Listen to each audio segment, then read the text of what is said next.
நன்றி பேராசிரியர் அவர்களே.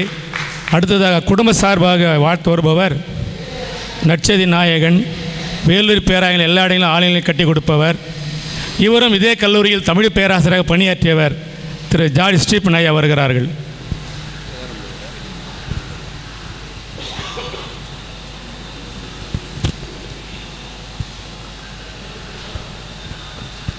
மேடை மீது வீற்று கொண்டிருக்கின்ற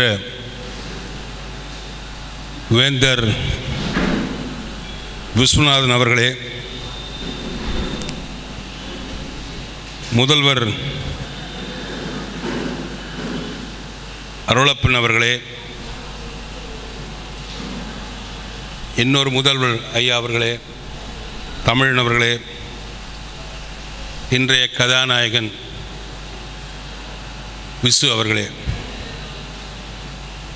1996 இந்த பூனையும் பால் குடிக்குமா என்ற நிலையில் வீட்டில் வந்து அமைதியாக உக்காந்து அருமையான பொண்ணு தட்டின்னு போனவர் அவர் தான். அதுக்கு பிறகு தான் இவருக்குள்ளே இந்த மாற்றம்லாம் வந்ததுன்னு அவர் ஒத்துக்கணும். ஏன் சொல்கிறேன்னா, அவருக்கு 1996 நான் தான் பொண்ணை கையை பிடிச்சி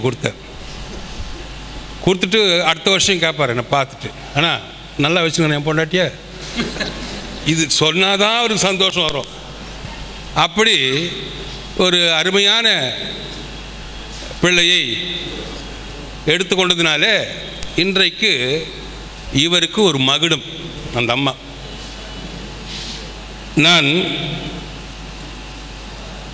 நான் தமிழ் லிட்ரேச்சர் படித்து எல்லாம் படித்து ஒன்றும் பிரயோஜனம் இல்லை. நான் எம்ஃபில் எம்ஏ எம்ஃபில் தமிழ் இலக்கியம் தான் படிச்சுங்க.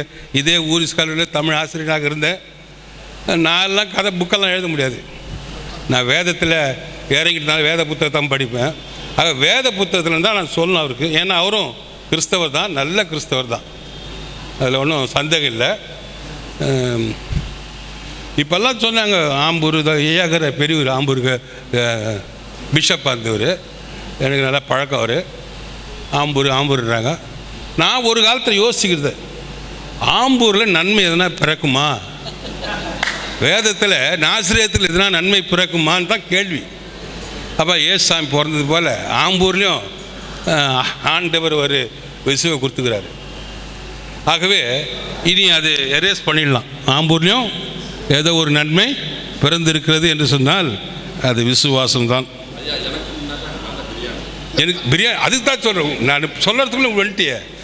ஏன்பா அவருக்கு அங்கே ஆம்பூரை பற்றி ரொம்ப பேசுகிறாருன்னா, அவர் பேரே பிரியாணி மன்னன்.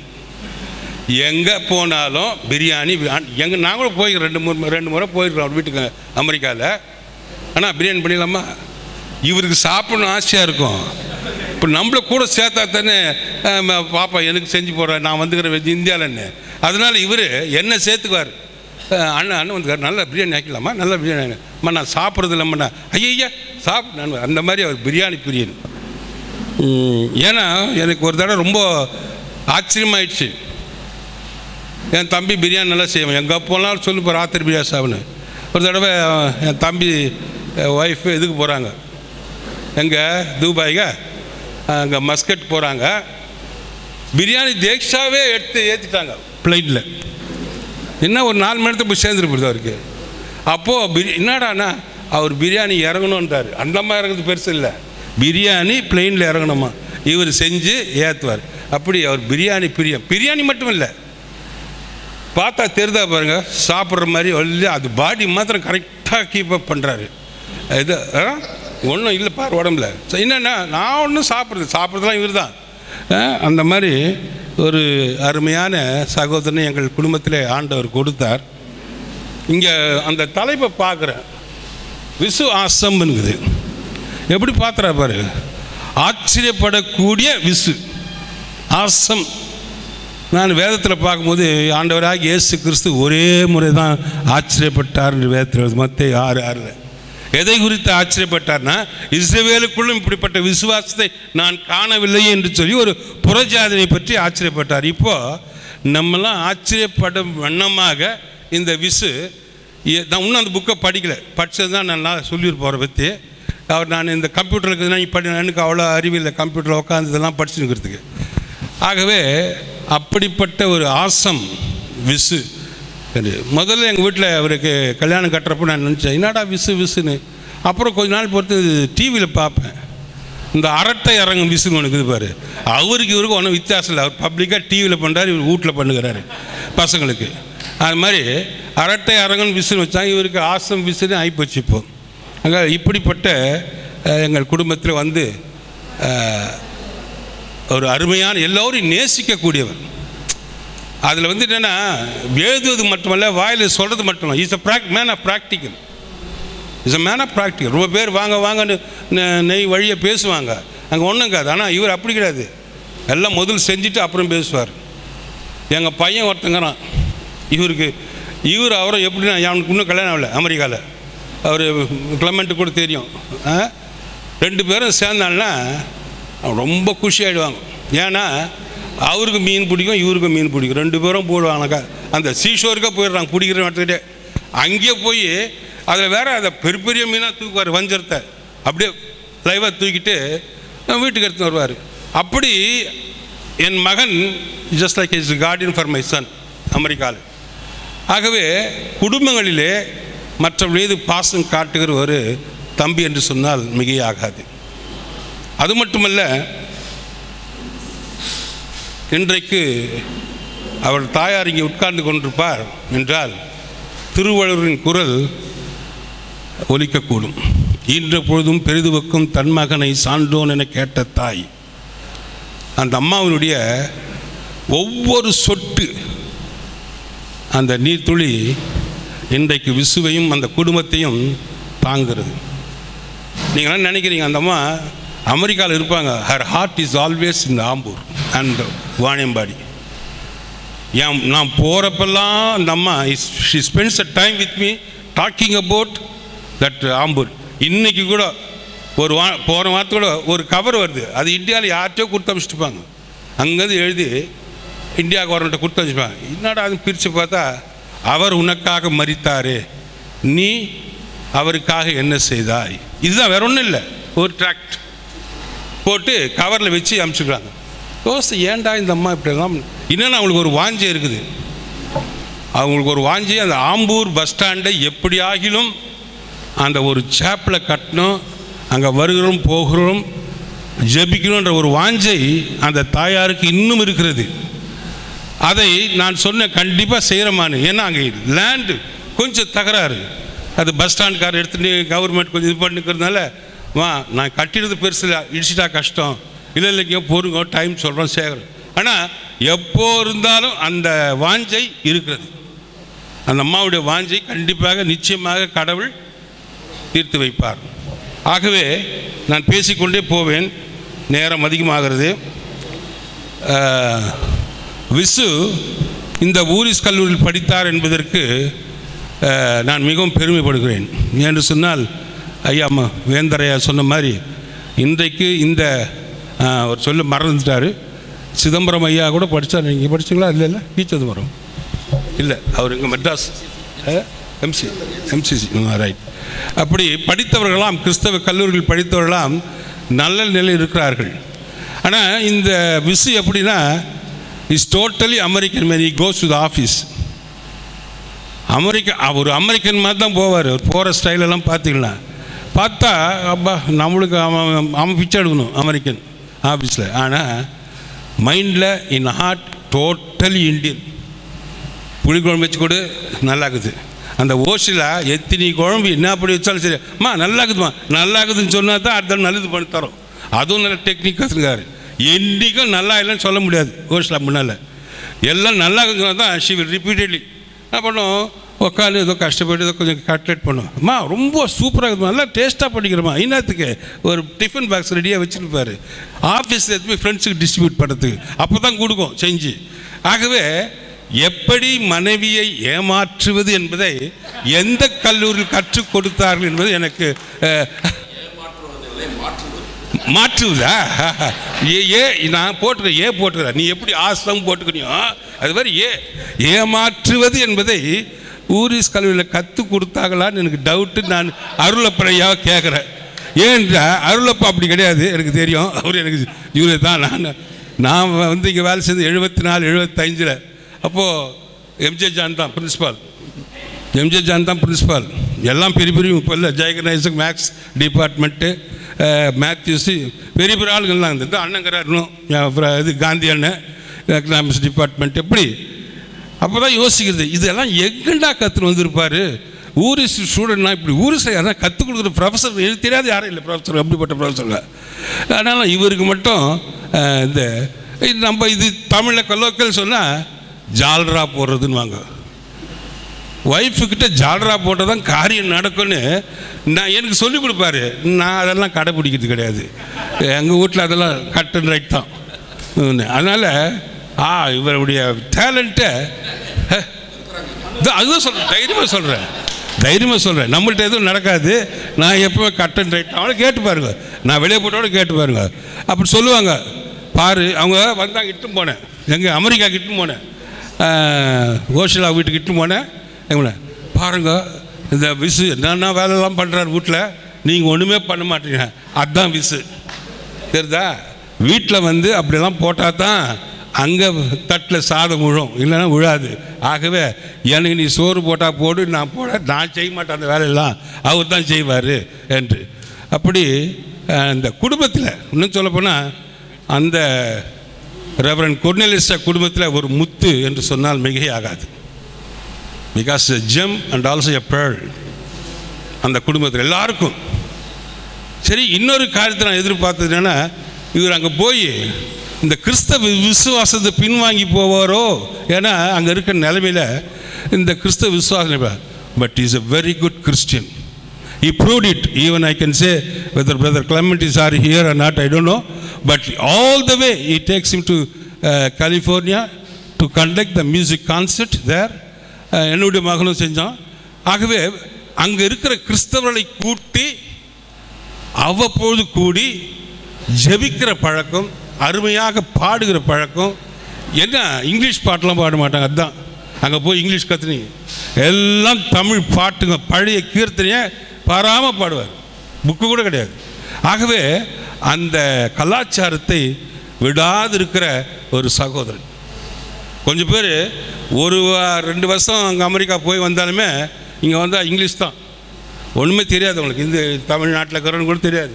ஆனால் அங்கே போய் பாருங்கள், அவர் சுத்த தமிழனாக தான் அங்கே செயல்பட்டு கொண்டிருக்கிறார். குடும்பத்திலும் ஆலயத்திலும். அது மட்டும் இல்லை, நான் சொன்ன குடும்பத்து வரைக்கும் மட்டும் இல்லை, he has a social concern. எனக்கு அது ரொம்ப பிடிச்சது. அங்கே இருக்கிற மக்களெல்லாம் ஒன்று கூட்டி ஒரு யூனிட் மாதிரி தொடங்கி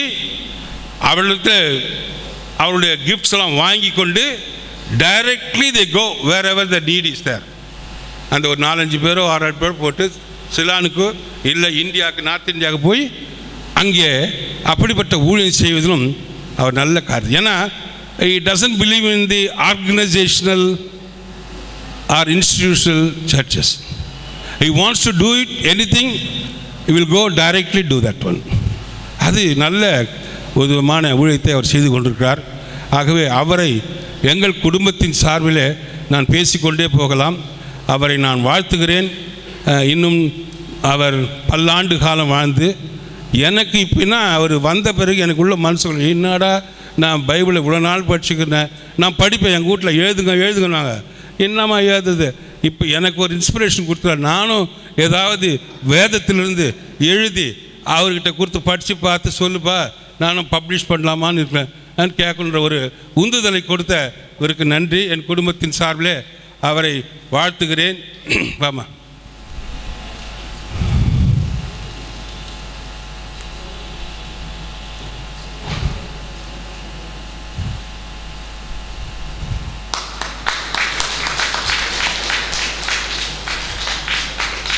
மற்றும் என்னுடைய சகோதரர்கள் இருக்கிறார்கள், அவர்களும் அவரை வாழ்த்த வேண்டும் என்று காத்திருக்கிறார்கள்.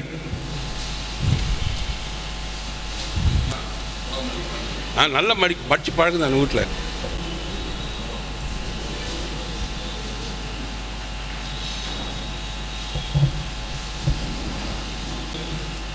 டேவிஸ், சின்னி, எட்வர்ட் செல்லதுரை, தேவநேசன், ரமேஷ்,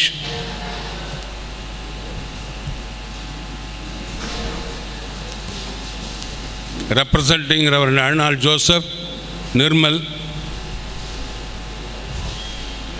வா எதங்கன்னா போய் பாறை எடுத்துகிட்டு போயிட்டு அமெரிக்காவில் ஹோல்சேல் அதை வச்சுக்கோ பத்திரமா. ஆகவே இந்த பதிவாளர்கள் பணி சிறந்த பணியாகும். அவர்கள் பதிவாளர் வெளியே வரமாட்டார்கள். பால் இல்லாமல் தயிர் இல்லை, பதிவாளர் இல்லாமல் நூல் இல்லை.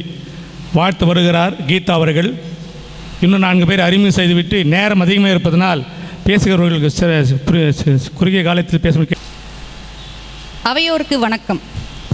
நண்பர் திரு விசு அவர்களுக்கு பதிவுலக சார்பில் எங்கள் மனமார்ந்த வாழ்த்துக்கள். பதிவுலக சார்பில் வாழ்த்த வந்திருக்கும் மூவர், நன்றியுரை வழங்க வந்திருக்கும் ஒருவர். இவர்களை பற்றிய ஒரு சிறு அறிமுகம். சிறப்பு விருந்தினர் சிறப்புரை ஆற்ற இருக்கும் கவிஞர் நா. முத்துநிலவன் ஐயா அவர்கள் புதுக்கோட்டையின் தமிழ் அரசர், தமிழ் ஆசிரியராக பணியாற்றியவர், சிறந்த பட்டிமன்ற பேச்சாளர், இணையதள பயன்பாடுகள் வலைத்தளங்கள் உருவாக்குதல் குறித்து பயிற்சிகள் அளித்துள்ளார். தமிழ் தொலைக்காட்சிகள் பலவற்றில் இலக்கிய நிகழ்வுகளில் கலந்து கொண்டு சிறப்பிப்பவர். இவரது படைப்புகள்: புதிய மரபு கவிதை தொகுப்பு, 20ஆம் நூற்றாண்டு இலக்கியவாதிகள், நேற்று ஆங்கிலம் இன்று தமிழ் கட்டுரை தொகுப்பு, நல்ல தமிழில் பிழையின்றி பேசுவோம் எழுதுவோம், முதல் மதிப்பெண் எடுக்க வேண்டாம் மகளே, எனது பார்வையில் இக்காலத்திற்கேற்ற ஒரு மிகச்சிறந்த படைப்பு, கம்பன் தமிழும் கணினி தமிழும், புதிய மரபுகள். விருதுகள்: பாரதிதாசன் விருது கவிஞர் நா. மு மேத்தா அவர்களிடமிருந்து பெற்றது. சிறந்த கவிதை தொகுப்பிற்கான விருது தமிழ்நாடு கலை இலக்கிய பெருமன்றம் எட்டயபுரம். கல்கி நினைவு சிறுகதை போட்டி விருதுகள் 2 முறை பெற்றிருக்கிறார். கவிஞரை பற்றியும் அவரது எழுத்துக்களை பற்றியும் தெரிந்து கொள்ள அவரது வலைத்தளம் வளரும் கவிதைகளை சொடுக்குங்கள். அடுத்து ராணிப்பேட்டை யக்ஞசுவாமி செல்லப்பா, சுருக்கமாக திரு ராய செல்லப்பா அவர்கள். கார்ப்பரேஷன் வங்கியில் கணினித்துறையில் உதவி பொது மேலாளராக பணிபுரிந்து ஓய்வு பெற்றவர். பள்ளி பருவத்திலிருந்தே பத்திரிகைகளில் எழுதியும் கவியரங்குகளில் பங்கேற்றும் புதுதில்லியில் இருந்தபோது 3 ஆண்டு காலத்தில் தில்லி தமிழ்ச்சங்கத்தில் தீவிர பங்கு பெற்று பல கவியரங்கங்கள் நடத்தியிருக்கிறார். இவரது எழுத்துகள் சிறிது நகைச்சுவை நையாண்டி இழையோடி இருக்கும். இவரது படைப்புகள்: எட்டயபுரத்து மீசைக்காரன் கவிதை தொகுப்பு, தலைநகரில் தமிழ் குயில்கள், டெல்லியில் உள்ள தமிழ் கவிஞர்களின் கவிதை தொகுப்பு, தாத்தா தோட்டத்து வெள்ளரிக்காய் சிறுகதை தொகுப்பு, மெய்க்கால் குதிரைகள் என்ற சிறுகதை தொகுப்பு விரைவில் வெளிவர இருக்கிறது. இவரது வலைத்தளங்கள்: இமயத்தலைவன், செல்லப்பா டைரி குறிப்பு. அடுத்து திரு துளசீதரன் அவர்களை சொல்ல வேண்டுமானால் அவர் பன்முக கலைஞர் எனலாம். கல்லூரி காலத்தில் பேச்சு, எழுத்து, நாடகத்தில் நடித்தல், இயக்குதல், மோனோ ஆக்டிங் என்று பல தளங்களில் மிளிர்ந்தவர். நாகர்கோவில் வானொலி நிலையத்தில் நிகழ்ச்சிகள் வழங்கியவர். தற்போது பாலக்காட்டில் ஆங்கில ஆசிரியராக பணியாற்றுபவர். குறும்பட இயக்குனர், அதில் நடித்தும் இருக்கிறார். 5 குறும்படங்கள் இயக்கியிருக்கிறார், அதில் நடித்தும் உள்ளார். மகாமுடி the great, parole, carpenter the great, Parotta Karthik, தற்போது வெளிவர இருப்பது பொயட் த கிரேட். இவரது வலைத்தளம் தில்லை அகத்தே குரோனிக்கிள்ஸ். நன்றி உரை வழங்க இருக்கும் திரு திண்டுக்கல் தனபாலன். எங்கள் பிளாக் திரு ஸ்ரீராம் அவர்கள் இவருக்கு டிடி என பெயர் கொடுக்க எல்லோருக்கும் இவர் டிடி. டிமாண்ட் டிராஃப்ட் போல வலைத்தள நண்பர்கள் பலரும் வலைத்தளத்தில் ஏதேனும் பிரச்சனை என்றால் டிடி என்று கூவி அழைப்பார்கள். பிசி பி, வலைச்சித்தர் என்றும் செல்லமாக அழைக்கப்படுபவர். பாரதிதாசனை போல் திருவள்ளுவதாசன். பெரும்பான்மையான பதிவுகள் திருக்குறளோடும் திரைப்பட பாடல்களோடும் பொருந்தி அழகாக எளிமையாக எழுதுபவர். அக்மார்க் பதிவுகள். ISO உலகத்தரம் பெறுவது பற்றிய பயிற்சியும் அதை பெற்று தருவதற்கு வழிகாட்டியும் வருகின்றார். முத்துநிலவன் ஐயா அவர்களுடன் வலைத்தளம் உருவாக்குதல், இணையதள பயன்பாடுகள் குறித்து பயிற்சி அளித்து வருபவர். இவரது பதிவுகளும் அக்மார்க் ISO பதிவுகள் தானே. இவர்கள் பயிற்சி அளித்தவர்களில் 300 பேர்கள் இப்போது எழுதி வருகிறார்கள். வலைத்தளம் திண்டுக்கல் தனபாலன் என்று நீங்கள் கூகுள் தேவதையை கேட்டால் அங்கே அழைத்து சென்றுவிடும். இந்த வாய்ப்பை அளித்த இந்த விழா அமைப்பாளர்கள் ஊரிஸ் கல்லூரி நிர்வாகத்திற்கும் நண்பர் திரு விசு அவர்களுக்கும் பதிவுலகம் எங்கள் அனைவரது சார்பிலும் நன்றியை தெரிவித்துக் கொள்கிறேன்.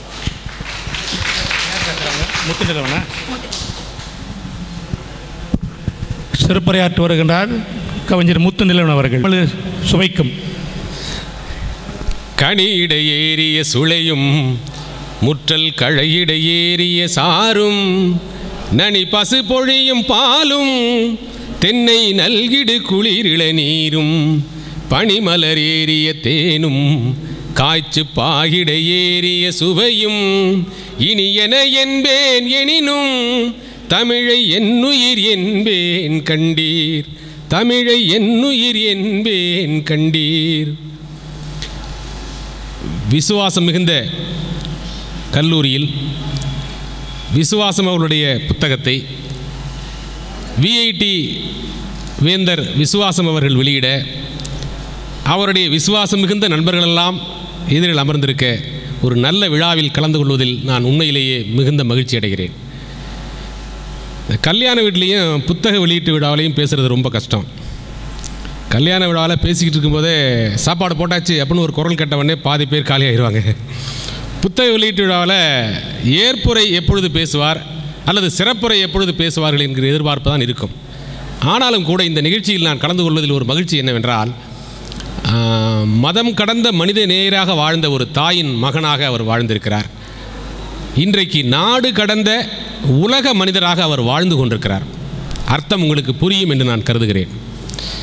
அவருடைய எழுத்துக்கள் எல்லாம் நான் பார்க்கிற போது நகைச்சுவை மிகுந்த இயல்பாக இந்த மேடையில் பேசிக்கொண்டிருக்கிற போதே, வேந்தர் அவர்கள் பேசுகிற போதும் நண்பர்கள் பேசுகிற போதும் குறுக்கிட்டு அவர் பேசியதெல்லாம் கூட இயல்பாக நகைச்சுவை. பட்டிமன்றத்தில் பேசுகிறவர்களெல்லாம் பல பேர் நீங்கள் பார்த்திருக்கக்கூடும். பட்டிமன்ற ஜோக்குகளை பார்த்து பார்த்து எடுத்து எடுத்து எழுதி வைத்து கொண்டு கூட பேசுவார்கள்.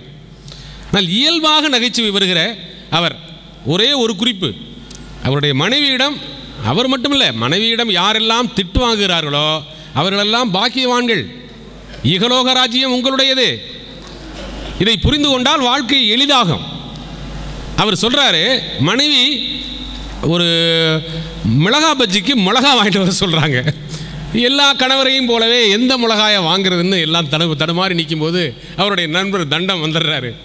அவர் ஏதோ ஒரு மிளகாயை வாங்கிட்டு போய் சமாளிச்சுக்கோன்னு இவர் தான் வாங்க சொன்னார்னு அவரும், அவர் தான் வாங்க சொன்னார்னு இவரும் அவங்கவுங்க வீட்டில் சொல்லி வச்சிடறாங்க. இவங்க ரெண்டு பேரும் ஃபோனில் பேசிக்கிட்டு உங்கள் வீட்டுக்காரர் தான் இந்த மிளகாயை வாங்க சொன்னார்னு ரெண்டு பேரும் சொன்ன உடனே அவங்க மனைவி சொன்ன கடைசி கமெண்ட்டு தான் எனக்கு ரொம்ப பிடிச்சது. உங்கள் நண்பர் இருக்கிறார்ல, அவர் பேர் தான் தண்டம், அதுக்கு மேலே சொல்ல வேண்டியதில்லை. உங்கள் நண்பர் இருக்கிறார், அவர் பேர் தான் தண்டம், நீங்கள் fill up the blank with your own words. அவ்வளவுதான். இயல்பான நகைச்சுவை, எதையும் இட்டுக்கட்டி சொல்லலை. அதில் இந்த நகைச்சுவையில் அவர் பட்ட அனுபவங்கள், காயங்களின் தழும்புகள் எல்லாம் கொப்பளிச்சு வருது. எனக்கு அதான் புரியுது. ரொம்ப ஒரு நகைச்சுவை மிகுந்த ஒருவர் வாழ்க்கையில் மிகுந்த அனுபவம் மிகுந்தவர் என்று அர்த்தம். அந்த அனுபவத்தை இயல்பாக எழுத கற்றுக்கொண்டிருக்கிறார். அதுதான் இந்த மனைவியை கிண்டல் பண்ணுறதெல்லாம் கூட அதுதான். மனைவியை கிண்டல் பண்ணுகிறவர்களெல்லாம் மனைவியிடம் அன்புள்ளவர்கள் அல்ல என்று அர்த்தம் அல்ல. அதே மாதிரி கணவனை திட்டுகிற மனைவிகள் எல்லாம் கணவன் மேல் அன்பு இல்லாதவர்கள் என்று அர்த்தம் அல்ல. ஒரு இடத்துல உட்காந்துருக்கான், எந்திரிச்சு போகும்போது கணவன் தடுக்கி விழுந்துடுறான்னு வச்சு, இப்போ நானே ஒரு கல்யாணத்துக்கு போகிறேன், ஒரு இடத்துல தடுக்கி விழுந்துடுறேன்னா அம்மாவும் இருக்காங்க மனைவியும் இருக்காங்க. அம்மா எப்படி பதறுவாங்க, ஐயா அப்பா சார் விழுந்துட்டு, ஐயா கால் அடிபட்டுருச்சா, நல்லா பார்த்துக்கு போப்பா, என்ன ராசா இப்படி இருக்க, எப்படிலாம் பேசுவே, இப்படி தடுக்கிட்டியடா அப்படின்னு அம்மா பதறுவாங்க. மனைவி என்ன சொல்லுவாங்க, எல்லா மனைவிக்கும் கண் என்ன புரடிலையா இருக்குது, பார்த்து நடக்க தெரியல, வாய்கிளியே பேசுகிறீங்க அப்படின்னு சொன்னாலும் கூட என்ன அர்த்தம்? பதறக்கூடிய அன்பு, உடனடியாக வெளிப்படக்கூடிய அன்பு, வெளிப்படையான அன்பு அம்மாவுடையது. அது உலகத்துக்கே தெரியும். ஆனால் கண்டிக்கக்கூடிய, கண்டிப்புடன் கூடிய உரிமை கலந்த அன்பு மனைவி ஒருத்திக்குத்தான் உண்டு. அதனால தான் அந்த மனைவி இப்படி சொல்கிறாங்க. தலையாற்றார் என்னுடைய நண்பர் மதுரை தமிழன், ஏன்னா அவர் பூரிக்கட்டையால் அடி வாங்குறவர், உலகத்துக்கே தெரியும். நண்பர்கள் இதையெல்லாம் பகிர்ந்து கொள்வதற்கு ஒரு அருமையான தளம் கிடைத்தது. அந்த தளத்தில் தான் நாங்கள் எல்லாம் அறிமுகமானோம். இந்த எங்களுடைய மூத்த பதிவர் தருமி அவர்கள் இருக்கிறார்கள். அதே போல் அற்புதமாக எழுதக்கூடிய தீனா முரளிதரங்களுக்கெல்லாம் வழிகாட்டக்கூடிய திண்டுக்கல் தனபாலன், பாலகணேஷ் அவர்கள், இவர்களெல்லாம் நாங்கள் கோவை ஆவி, இவங்களெல்லாம் ஒன்று சேர்த்து கொண்டு வந்தது யாருன்னா, விசுவை விட டென்ஷனாக இங்கே தெரிஞ்சுக்கிட்டு இருந்தது ரெண்டு ஆவி, ஒன்று கீதா, இன்னொன்று துளசி. இந்த புத்தக வெளியீட்டில் அவ்வளவு ஈடுபாடு. இன்னும் சொல்ல போனால் இந்த புத்தகத்தை அவர் சொன்னார், நான் எழுதலைங்க, இவங்க தான் எழுதுனாங்க அப்படின்னு சொல்லக்கூடிய அளவுக்கு இந்த நிகழ்ச்சியை இழுத்து போட்டு செய்யக்கூடிய அன்பு எங்கிருந்து வந்தது? அவருடைய பழகு முறை, இந்த வலை பக்கத்தினுடைய தொடர்புகள், இந்த தொடர்புகளால் அவர் உலகமெல்லாம் அறியப்பட்டிருக்கிறார். அவர் சொன்னதை போல எழுதியது ஒரு பகுதி தான். இன்னும் எழுத வேண்டியது நிறைய இருக்குன்னு நான் நினைக்கிறேன், நம்புகிறேன். எங்கேயோ சீர்காழியில் இளங்கோ சார்கிட்ட திட்டு வாங்கினதிலிருந்து மதுரையில், சென்னையில், இந்த வேலூரில் அவர் கற்றுக்கொண்ட பாடங்களை எல்லாம் பச்சை மிளகாயோடு நிறுத்திவிட வேண்டாம். இன்னும் நிறைய எழுதுங்கள். எழுத எழுத உங்களுக்குள் இது கதையா கட்டுரையா என்று ஒரு பட்டிமன்றமே நடத்தலாம். கதை பொதிந்த கட்டுரை அல்லது கட்டுரை வடிவிலான கதை, அப்படித்தான் ஒவ்வொன்றுக்குள்ளும் அழகான எழுத்து ஒளிந்திருக்கிறது. அந்த ஒளிந்திருக்கக்கூடிய எழுத்தை இன்னும் கொஞ்சம் மேலே நீங்கள் கொண்டு வர வேண்டும் என்று நான் அன்போடு கேட்டுக்கொள்கிறேன். நீங்கள் இந்த வேர்களை மறக்காமல் இந்த விழுதாக இறங்கி இங்கே வந்து இந்த விழாவை நடத்தியிருக்கிறீர்கள் பாருங்கள். அந்த பெருந்தன்மை, வானத்தில் பறந்தாலும் உங்கள் சிறகுகள் வளர்ந்த இடம் இந்த வானம்பாடியாக திரிந்த இடம் என்பதை மறந்துவிடாமல் இங்கே வந்து உங்களுடைய தலைமை ஆசிரியரை அழைத்து உங்களுடைய பேராசிரியர் பெருமக்கள் முன்னிலையில் நீங்கள் படித்த கல்லூரியில் நடத்துகிற பண்பு இந்த நாட்டுக்கே, எழுத்துக்கே முன்னோடியாக திகழ்வதாக நான் கருதுகிறேன். ஏனென்றால் எழுதுகிற பலர், மேடையில் பேசுகிற பலர் அதை வாழ்க்கையில் நடைமுறைப்படுத்தாத காலமாக இன்றைய காலம் மாறி போயிருக்கிறது. ஒருத்தன் நல்லவன்னு சொன்னால் அவன் ரொம்ப நல்லவன் என்று பாராட்டிய காலம் போக, அவன் பிழைக்க தெரியாதவன்டா, அவன் கூட சேர்ந்துடாத என்று சொல்லக்கூடிய காலமாக இன்றைய காலம் மாறி போயிருக்கிறது. இந்த காலத்தில் உங்களுடைய எழுத்தாற்றலை, உங்களுடைய பேச்சாற்றலை, உலகம் முழுதும் உள்ள உங்களுடைய வலை நட்பை இந்திய சமூகத்திற்கும் நீங்கள் வாழ்ந்து கொண்டிருக்கிற நாடுகளுக்கும், இந்திய இலங்கை கூட்டு தயாரிப்பான, அவருடைய வார்த்தையில் சொன்னால் இந்திய இலங்கை கூட்டு தயாரிப்பான உங்களுடைய அன்பினை வெளிப்படுத்தி மனிதகுலம் இன்னும் இன்னும் மேலே முன்னேறுவதற்கு இந்த விசுவின் ஆவேசம் இன்னும் பெருக்கெடுத்து இன்னும் பல நூல்களாக வரட்டும், இன்னும் கதைகளாக, கவிதைகளாக வரட்டும். அந்த அன்பு இந்த மேடையில் அமர்ந்திருந்த போது வேந்தர் அவர்கள் எழுந்து போய்விட்டார்கள். நான் மேடையை பார்த்தபோது உண்மையிலே எனக்கு மேடையில் ஒரு தேசிய கொடி விரித்திருந்தது போல் தோன்றியது. அர்த்தம் உங்களுக்கு புரியும் என்று நான் கருதுகிறேன். மதங்களை கடந்து, ஜாதிகளை கடந்து வாழ வேண்டிய ஒரு சமூகமாக இந்தியா இன்றைக்கு வாழ வேண்டும் என்று விரும்புகிற காலம். தேசிய கொடியை பலரும் பலவிதமாக அர்த்தம் சொல்லியிருக்கிறார்கள். மேலே இருப்பது காவி, அது தலைவர்களின் தியாகம். நடுவில் இருப்பது வெள்ளை, அது சமாதானம். கீழே இருப்பது பச்சை, அது நம்முடைய வளம் என்று. ஆனால் திருநெல்வேலியில் ஒரு கல்லூரியில் பேசும்போது அந்த கல்லூரி மாணவன் ஒருவன் சொன்னான், இது அல்ல அர்த்தம். மேலே இருக்கிற காவி என்பது இந்தியாவில் பெரும்பான்மையாக வாழ்ந்து கொண்டிருக்கிற இந்துக்கள், நடுவில் இருக்கிற வெள்ளை என்பது இந்தியாவில் சிறுபான்மையாக வாழ்ந்து கொண்டிருக்கிற கிறிஸ்தவர்கள், கீழே இருக்கிற பச்சை என்பது இந்தியாவில் சிறுபான்மையாக வாழ்ந்து கொண்டிருக்கிற இஸ்லாமிய சகோதரர்கள். இந்த 3 மதங்களும் ஒன்றுபட்டு பறந்தால்தான் தேசிய கொடி கூட பட்டொளி வீசி பறக்கும் என்று அந்த இளைஞன் சொன்னான். அந்த இளைஞன் சொன்னதை நான் இங்கே மேடையில் பார்த்தேன். ஆனால் சொல்வதற்கு, கேட்பதற்கு நம்முடைய வேந்தர் அவர்கள் இல்லை. என்றாலும் நீங்கள் இருக்கிறீர்கள். இந்தியா அந்த திசையில்தான் நடக்கும். அதை உலகம் முழுவதும் சென்று, அமெரிக்காவிலிருந்து இன்னும் பல்வேறு நாடுகளிலிருந்து இந்த செய்தியை உலகத்திற்கெல்லாம் சொல்ல வேண்டிய கடப்பாடு நமக்கு இருக்கிறது. உங்கள் எழுத்தால் உலகை வெல்லுங்கள். புதிய சமூகம் மதம் கடந்த மனித நேயம் மிகுந்த சமூகமாக வளர்வதற்கு உங்கள் எழுத்து பயன்படட்டும் என்று வாழ்த்தி வணங்கி வாய்ப்புக்கு நன்றி கூறி அமைகிறேன். நன்றி, வணக்கம். கவிஞர் முத்துநிலவனுக்கு நன்றி. இன்னும் 2 பேர் பேச இருக்கிறார்கள். திரு ராய செல்லப்பா அவர்கள், தொடர்ந்து துளசிதரன். நேரம் கருதி அன்புடன் பேச கேட்டுக்கொள்கிறேன். பெரியோர்களே, அனைவருக்கும் வணக்கம். நம்பர் விஸ்வாசம் அவர்கள் இந்த பக்கம் ஆம்பூரிலிருந்து வந்தார்கள், நான் அந்த பக்கம் ராணிப்பேட்டையிலிருந்து வந்தேன். அது மட்டுமல்ல, மரியாதைக்குரிய டாக்டர் அப்துல் ஷாஹித் அவர்கள் இருக்கிறார்கள். அவர் இன்று இருக்கும் அப்துல் ஹக்கீம் கல்லூரி 66இல் துவங்கப்பட்ட பொழுது 2வது செட் ப்ரீ யூனிவர்சிட்டி நான் படித்தேன். 1வது பிஎஸ்சியில் முதல் வகுப்பில் பயின்ற முதல் மாணவன் நான். அந்த காலத்தில் இஸ்லாமியா கல்லூரியில் டாக்டர் அப்துல் ரஹ்மான் அவர்கள் இருந்தார்கள். அவரும் நானும் பல கவியரங்கங்களில் ஒன்றாக கலந்து கொண்டிருக்கிறோம். அந்த வகையில் தமிழ் எனக்கு கற்பித்த கல்லூரி தாங்கள் இங்கே வந்திருப்பது மிகுந்த மகிழ்ச்சிக்குரிய ஒன்று. வடார்காடு மாவட்டம் வறுமைக்கும் இராணுவத்திற்கு மக்களை அனுப்புவதற்கும் பெயர் பெற்ற மாவட்டம். இந்தியாவில் இருக்கிற எல்லா மாவட்டங்களையும் விட இங்கிருந்து தான் அதிகமான பேர் சிப்பாய்களாக இருக்கிறார்கள். அதே போல் காமராஜர் காலத்தில் தமிழ்நாட்டிலேயே அனைத்து மாவட்டங்களிலும் இங்கு தான் உயர்நிலைப் பள்ளிகள் அதிகம். ஆனால் என்ன காரணத்தினாலோ கல்லூரிகள் இங்கே குறைவு. அப்பொழுது ஊரிஸ் கல்லூரி மட்டும்தான் இருந்தது. இன்னும் மற்றும் 2 கல்லூரிகள் இருந்தன. அப்துல் ஹக்கீம் கல்லூரி பிறகு வந்தது. இப்பொழுது நிறைய கல்லூரிகள் இருக்கின்றன. அப்பொழுதெல்லாம் ஊரிஸ் கல்லூரிக்கு பேச்சு போட்டிக்காக நாங்கள் வருவோம். ஆனால் இங்கே ஜெயிக்க முடியாது. ஏன்னால் அப்துல் ஹக்கீம் கல்லூரியில் நான் ப்ரீ யூனிவர்சிட்டி படித்து கொண்டிருக்கிறேன். என்னை அனுப்புவார்கள். இங்கே இருக்கிறவர்களெல்லாம் மற்ற பழம் தின்று கொட்டை போட்டவர்கள் இங்கே வருவார்கள். ஸோ நாங்கள் வெற்றி பெற முடியாது. ஸோ அந்த வாய்ப்புக்கு பதிலாக இன்று எனக்கு வாய்ப்பு வழங்கி இருக்கிறது ஊரிஸ் கல்லூரி என்று நான் கருதுகிறேன். நண்பர் விஸ்வாசமின் இந்த மொத்த கதைகளையுமே நான் படித்து விட்டேன். ப்ரூஃப் ரீடிங் அப்பொழுது படித்து விட்டேன். எல்லாவற்றை பற்றியும் சொல்லலாம் என்று பார்த்தால் நேரமில்லை. ஒரே ஒன்றை மட்டும் நியாயப்படுத்துவதற்காக சொல்லியாக வேண்டும். ஏன்னால் எழுதியவர் தன்னை பற்றி மற்றவர்கள் என்ன நினைக்கிறார்கள் என்பதை தெரிந்து கொள்ள வேண்டும். மிகுந்த நகைச்சுவை கலந்த வெகு இயற்கையான கட்டுரைகள். உங்களுக்கெல்லாம் தெரியும், கணவன் மனைவி நகைச்சுவை என்பது ரொம்ப சாதாரணமானது. ஃபேஸ்புக்கில் தினந்தோறும் அந்த மாதிரி வந்து கொண்டே இருக்கும். இவருடைய இதில் அமெரிக்க பின்னணியில் ஒரு கதை. இவரும் இவருடைய நண்பர் தண்டபாணி அவரை தண்டம் தண்டம் என்று குறிப்பிடுகிறார். அது படிப்பதற்கு சுவையாக இருக்கிறது. தண்டமும் இவருக்கும் சேர்ந்து திடீரென்று ஒரு வாய்ப்பு வருகிறது. உலகக்கோப்பை ஃபுட்பாலுக்கு 2 டிக்கெட்டுகள் கிடைக்கின்றன. ஆனால் வீட்டில் ஏமாற்றிவிட்டு செல்ல வேண்டும்.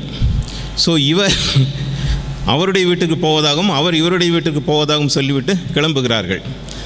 கண்டுபிடித்து விட்டால் என்ன செய்வது என்று கேள்வி எழுகிறது. அப்பொழுது தண்டம் ஒரு யோசனை கூறுகிறார். உன் மனைவி அமெரிக்கா இந்தியா போகும் பொழுது 1 டஜன் புடவைகள் வாங்கி வந்திருப்பார் இல்லையா, அதிலிருந்து ஒரு புடவை எடுத்துக்கொண்டு வந்து விடு. அதே மாதிரி என் மனைவி இந்தியா திரும்பி சென்று வந்த பொழுது ஏராளமான புடவைகள் வாங்கியிருக்கிறார். அது என்னவென்றே அவளுக்கு தெரியாது. அதில் ஒன்று நான் எடுத்து வந்து விடுகிறேன். என்னுடைய புடவையை நீ உன் மனைவிக்கும், உன்னுடைய புடவையை நான் என் மனைவிக்கும் கொடுக்கிறேன். இந்த புடவையை செலக்ட் பண்ணுவதற்காக நாங்கள் இங்கிருந்து 100 கிலோமீட்டர் போய் வந்தோம் என்று ஏமாற்றி விடலாம் என்று. கடைசியில் நடக்கிறது. அந்த புடவையை கொடுக்கிறார்கள்.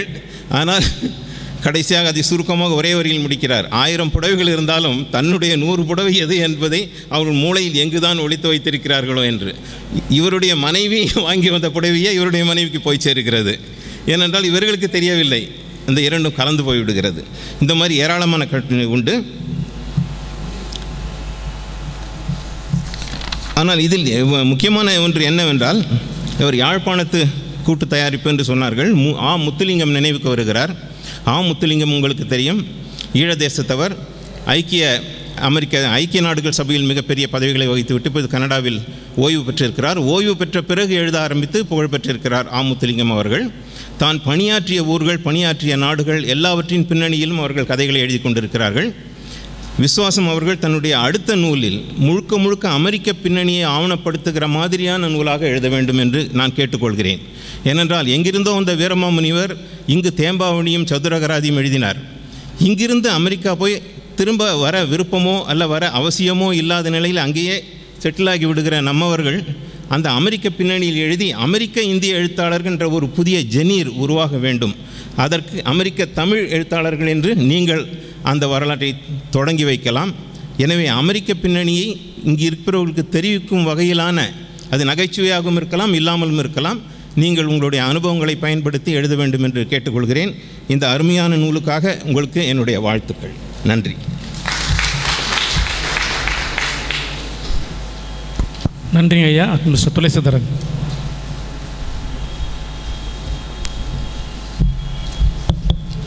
மேடையில் இருக்கும் பெரியோர்களுக்கும் அவையில் இருக்கும் பெரியோர்களுக்கும் என் முதற்கண் வணக்கம். மனமெல்லாம் மத்தாப்பு என்கின்ற ஒரு சொல் அந்த நிலையில்தான் நான் காந்தம் போன்ற தன் சொற்களால் நம்மையெல்லாம் அதனுள் இழுத்து மனம் விட்டு சிரிக்க செய்யும் நம் நண்பர் விசுவின் வாசித்து முடித்ததும் எப்படி இந்த ஒரு சந்தர்ப்பத்தை, இந்த ஒரு சர்வசாதாரணமாக நடக்கும் ஒரு நிகழ்ச்சி இவ்வளவு அட்ராக்டிவாக, இவ்வளவு அழகாக இவருக்கு எழுத முடிகிறது என்று வியப்பை தரும் நம் நண்பர் விசுவின். அவர் எழுதிய சொல்லிலும் அவருடைய செயலிலும் நல்ல ஒரு தந்தை, நல்ல ஒரு கணவன், நல்ல ஒரு மகன், நல்ல ஒரு சகோதரன் மட்டுமல்ல, வலைப்பதிவில் உள்ள எங்களுக்கெல்லாம் நல்ல ஒரு நண்பர் என்பதை புரிய வைத்து நிரூபித்து நம்மளை எல்லாம் வியப்பில் ஆழ்த்துகின்ற நம் விசுவின் புத்தக வெளியீடு இன்று. இதில் 2 வார்த்தைகள் பேச எனக்கு சந்தர்ப்பம் கிடைத்தது தான் அத்தனை பூரிப்புக்கு காரணம். இந்த இனிய நேரத்தில் என்னால் சொல்ல முடிவதை எல்லாம் வல்ல இறைவனிடம் இதுபோல் நம் விசு எழுதி கொண்டே இருக்க வேண்டும். இதுபோல் நம் விசு புத்தகங்கள் வெளியிட்டு கொண்டே இருக்க வேண்டும். இதுபோல் நம்ம எல்லாவரும் வந்து இதில் பங்கெடுத்து நம் எல்லாவருக்கும் பெருமை சேர்க்கும் வகையில் நம் விசு எழுத வேண்டும் என்று எல்லாம் வல்ல இறைவனை வேண்டிக் கொள்கிறேன். அத்துடன் அவருடைய குடும்பத்தினருக்கும் நோயற்ற வாழ்வும் குறையற்ற செல்வம் கொடுத்து அவர் என்றென்றும் இதுபோல் நம் நண்பராக, ஒரு வலையுலகில் நல்ல ஒரு எழுத்தாளராக, இதுபோல் ஏராளமான புத்தகங்கள் வெளியிடும் ஒரு ஆசிரியராக இருக்க வேண்டும் என்று வாழ்த்தி விடைபெறுகிறேன். வணக்கம்.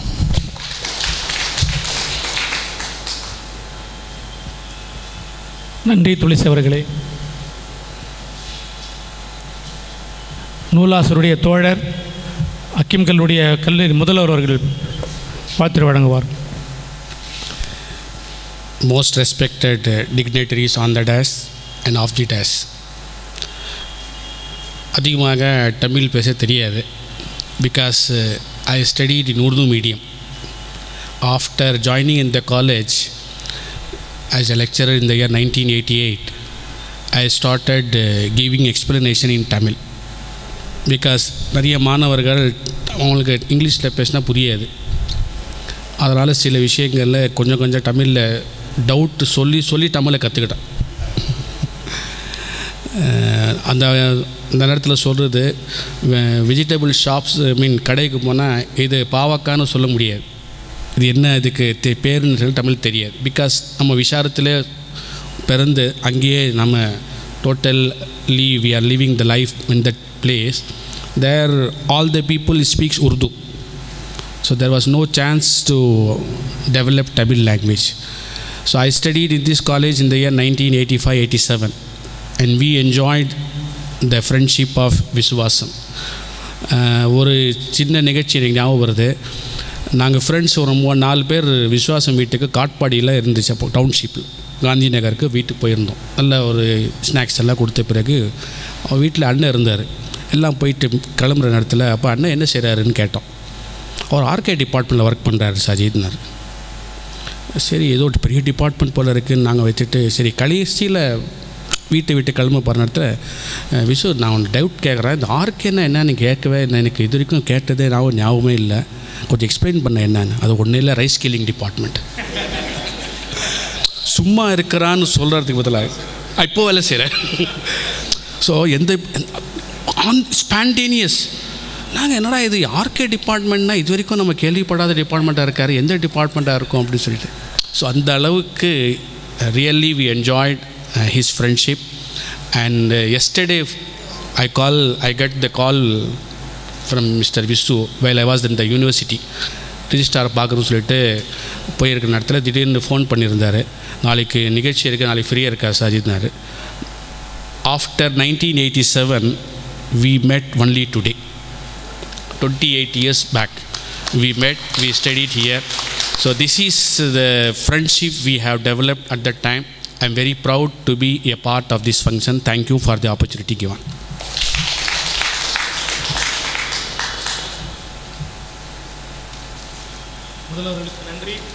நல்ல நட்பை பகிர்ந்து கொண்டிருக்காக நான் நன்றி படைக்கின்றோம். அடுத்த ஏற்புரை ஏற்க வருகிறார் நூல் ஆசிரியர், ஆம்பூரில் பிறந்து அமெரிக்காவில் வாழும் தமிழன் விசு ஆசம். ஆசம் என்றால் அற்புதம் என்றார்கள்.